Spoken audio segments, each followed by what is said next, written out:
In the summer of 2019, my girlfriend and I, both in our early 20s, decided to take a road trip to Vancouver, Canada, and then stay at Golden Ears Provincial Park. We liked camping, had spring break, and wanted to do something different, just to make the most out of our vacation. Neither my girlfriend nor I had been out of the US, and it seemed like a crazy, fun new experience. It was a 6-day trip with Airbnbs in each state, and the grand finale was a reserved campsite at Golden Ears, and it was going to be near the water, Alouette Lake. We packed terribly, had a giant tent, brought a bunch of fruit and veggies to eat healthily, stored them in a cooler that was too small, and brought a cutting board and knife to break up the snacks while driving. We started our trek in California, switched off driving our bright red Ford Fiesta. We drove through Oregon and Washington and made it to Vancouver. We spent a day or two in each state, drank just a little too much, and stayed out way too late. Canada was the best part, and Alouette Lake felt like walking in a painting. We walked barefoot on the rocks with our toes in the freezing cold waters. We hiked around, saw a beautiful waterfall where we saw a couple taking pics of each other for almost an hour. And we started modeling the same poses from far away. Everything was just about perfect, and the campsite was empty except for one single other couple. We went to bed early that night. It was quiet until I woke up to crackling outside the tent. My girlfriend was still asleep and snoring away. While I heard noises, I tried not to panic. It was nighttime out, and likely just an animal running through our camp. But the crackling continued closer to the tent. That's when I sat up and grabbed my phone. As I picked it up, the blast of my screen on full brightness overtook the tent. I did my best to turn it off quickly, but I almost blinded myself with the light. In those 2 seconds, though, I could make out the silhouette of a person right outside of our tent. I sat up and froze. They weren't moving anymore, and they were close enough to unzip the tent. I started poking my girlfriend because I had no idea what to do. She woke up, and I said that there was someone outside of our tent. That's when I hear the footsteps, quiet footsteps, walking away from our campsite now. My girlfriend starts loudly saying, "What?" repeatedly in a sleepy haze. When we fell asleep that night, there was no one near our camping site. The other couple that I alluded to were more than a mile away. But now, I hear the sounds of a car engine start up. What sounds like it's merely feet away from our camp. I hear the sounds of it starting to drive off, and I can't help but notice that they didn't turn their lights on until they turned a corner and were nearly out of our view. With that said, even now that I was outside of the tent, I couldn't make out much, but it did look like a truck. Now at this point, I'm shaking, and my girl can't put together what's happening. I want to leave, but Golden Ears locks the gate until 6 or 7 a.m., and it's only 2 a.m. at this point. So whether we want to or not, we're going to be here. I make us move into the Ford Fiesta and sleep in the tightly packed car. Couldn't it have been a park ranger? She posed. But it seemed too weird of some behaviors for a park ranger.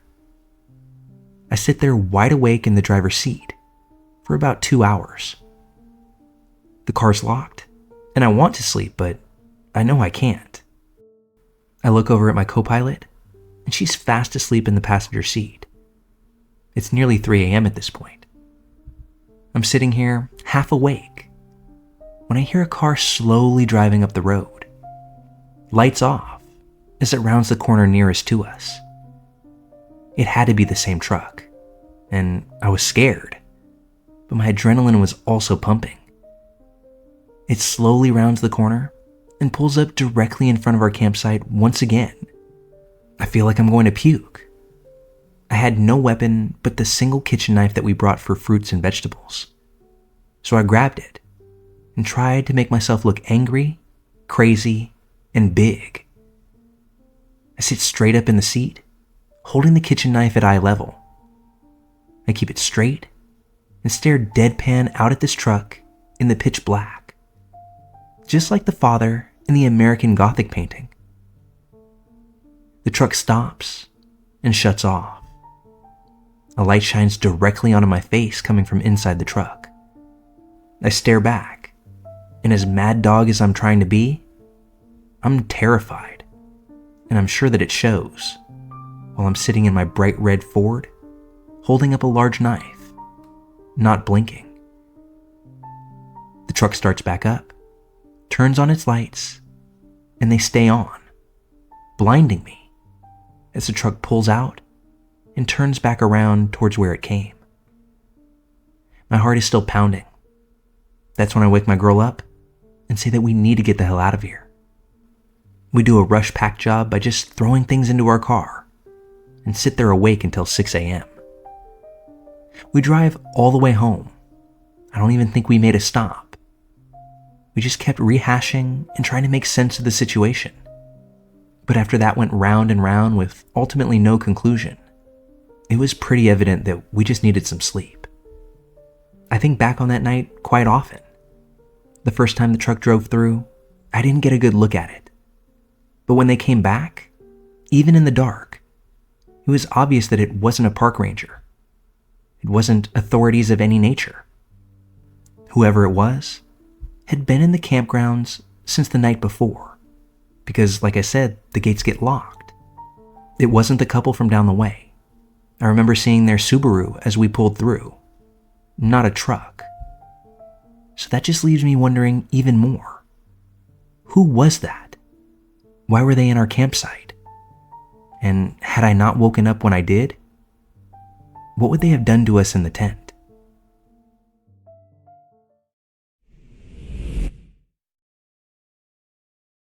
This story is from way back, the summer of 1987. And I remember that I was nearly 5 years old at this time. I remember it like it happened yesterday, to borrow an old cliche. I used to live in a small town in Indiana back in '87. The schools were shut for summer break. Me and my cousin, who'd frequently visit us from another city almost 100 miles away, went out to play for hours during those scorching summer afternoons. We had found this massive pile of construction sand at a nearby site, where we'd spend most of our time making sandcastles and such. Right next to this massive tower of sand was a large water tank, built with poured concrete and filled to the brim with water. Me and my cousin, when we'd be bored with the sand, would sometimes sit by this large tank and look at the tadpoles, which my older cousin convinced me were small fishes. Neither of us could swim, and being cautious, even at that age, we never ventured too close to the tank. That day, for some reason that I don't recall, my cousin had to head home, rather abruptly, cutting his stay with us short. I, being the only child in my family, feeling lonely, and with nothing else to do on this boring summer day without my cousin, decided to head back to the construction sand pile. That's where I saw this other kid, a bit older than I was, one who I'd never seen there before. He was sitting by the water tank and chucking a piece of rope with a stick tied to one end into the water, before pulling it back, almost like a juvenile form of a fishing pole. I simply loved this toy that he'd fashioned out of rope plus a stick, and asked him if I could join in on the fun. "Sure," he said. He quickly made up the rules for a new game right there on the spot. He told me, "You sit at the other end of the tank. I'll chuck the stick end of the rope at you, holding the rope end. If you manage to catch it, then you win your turn. If it hits the water, you'll lose a point. Deal?" Who could say no to this? So yeah, we started the game. I think I caught it a few times.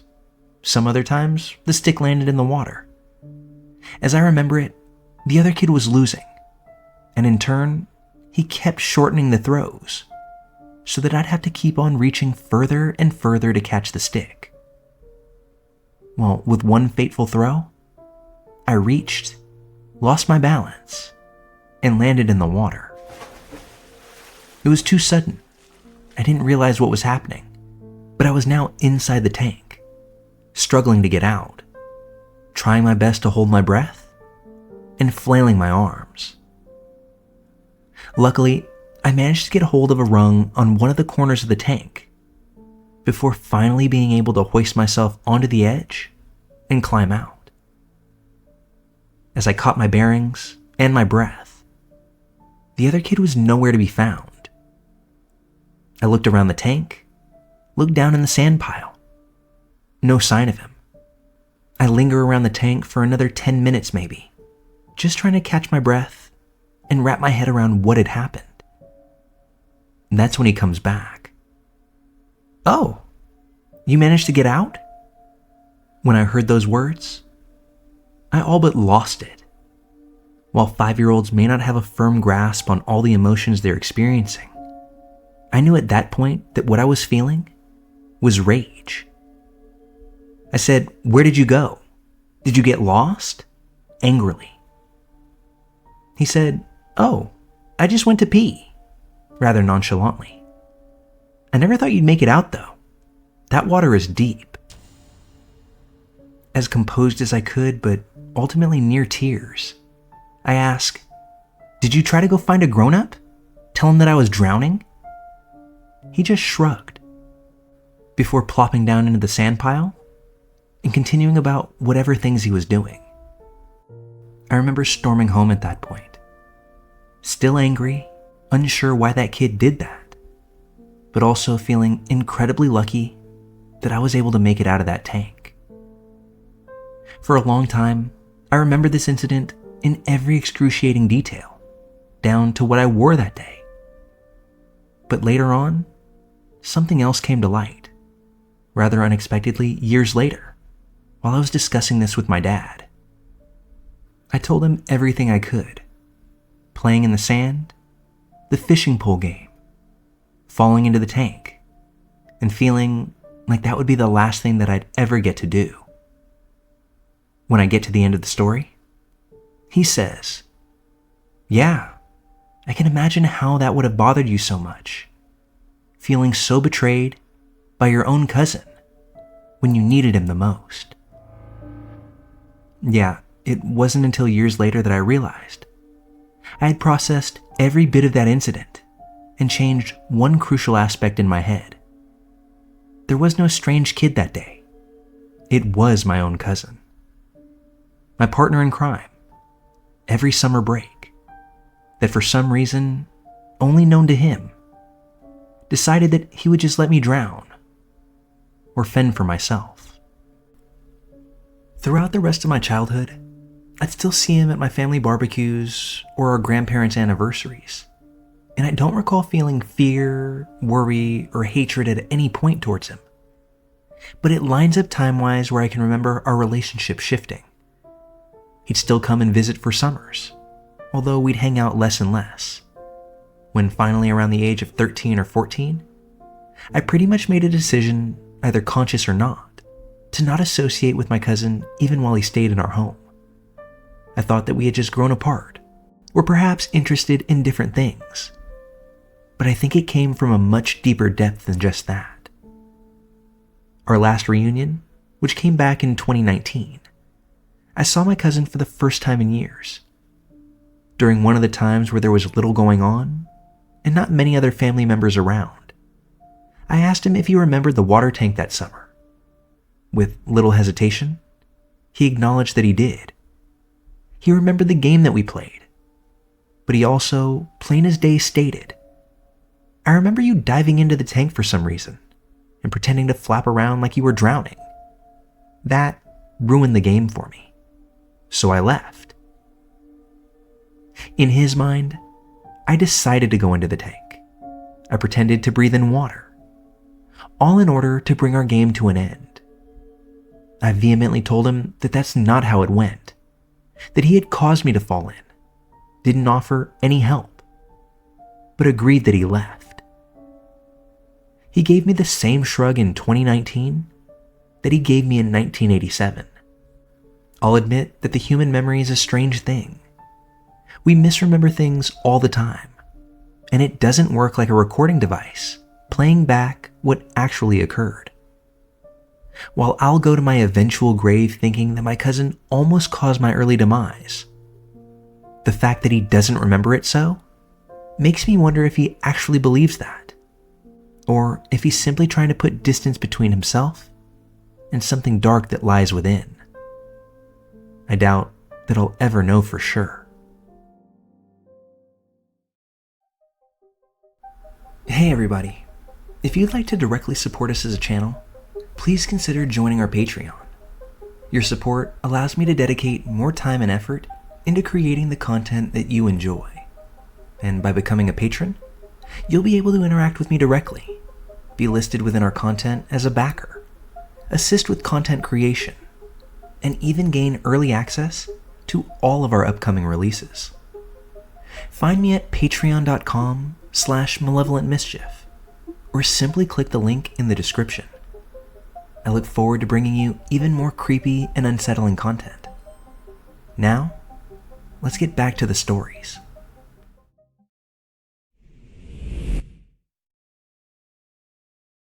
This is an incident that occurred when I was around 9 years old.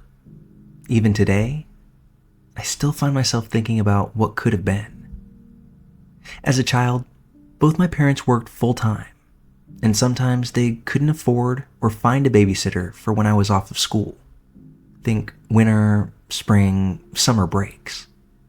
So oftentimes, I would be home alone until one of them returned from work. There were two main rules. 1. Never answer the door. 2. Don't play too close to the windows, just in case someone is watching. Well, I was 100% guilty of hanging out near the window.